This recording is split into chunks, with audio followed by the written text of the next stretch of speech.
News, Mississippi. For the Daily Digital, I'm Courtney Carter, and today is March 6th. Murdering a 94-year-old woman, Meridian police say they have the 4 teenagers who are responsible. Now, Jaquise Houston, Marcus Steele, Jawan McCullum, and Deshae Shively, 17 years old Deshae is, the rest are only 18 years old.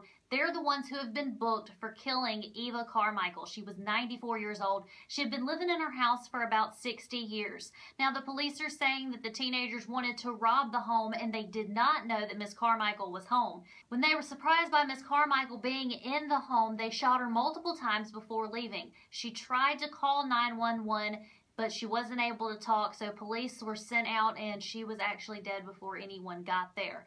Now, Chief of Police in Meridian, Benny DuBose, he says that they were actually able to catch these 4 kids because of tips that were sent in from the community. However, he says the investigation is not over and there may or may not be more arrests coming. And fighting food poisoning, it can happen at just about any time, and it happens to the best of us, whether you're the one cooking or not. Now, it is preventable, and News Mississippi talked with Dr. Randy Easterling on some tips on how to prevent and treat food poisoning. Now, if food is supposed to be refrigerated, refrigerate it. If it's supposed to be cooked at a certain time for a certain temperature, make sure you're doing that as well. If you do happen to get food poisoning, a couple of things you could do.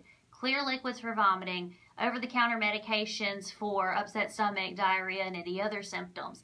And unfortunately, you kind of have to let that make its course. You have to kind of ride it through. Unless there is blood in the vomit or stool, or if this happens to an infant or an elderly person, make sure you go to the doctor right away and get that checked out. Blood is a sign of something serious going on, and the elderly and infants, they can just dehydrate a lot quicker than everyone else, so we want to make sure that they get proper medical care. If the winter weather is driving you nuts, good news. It's going to be in the 50s and 60s Saturday. Unfortunately, it's another below freezing night for most of the state tonight, but Saturday it's going to be in the 50s and 60s. Now, the bad news is rain's going to start moving in on Sunday, and that's going to stay around for the early part of next week. So if you're stir crazy from the way the weather's been lately, there's plenty of plans for your Mississippi weekend at newsms.fm. For the Daily Digital, I'm Courtney Carter.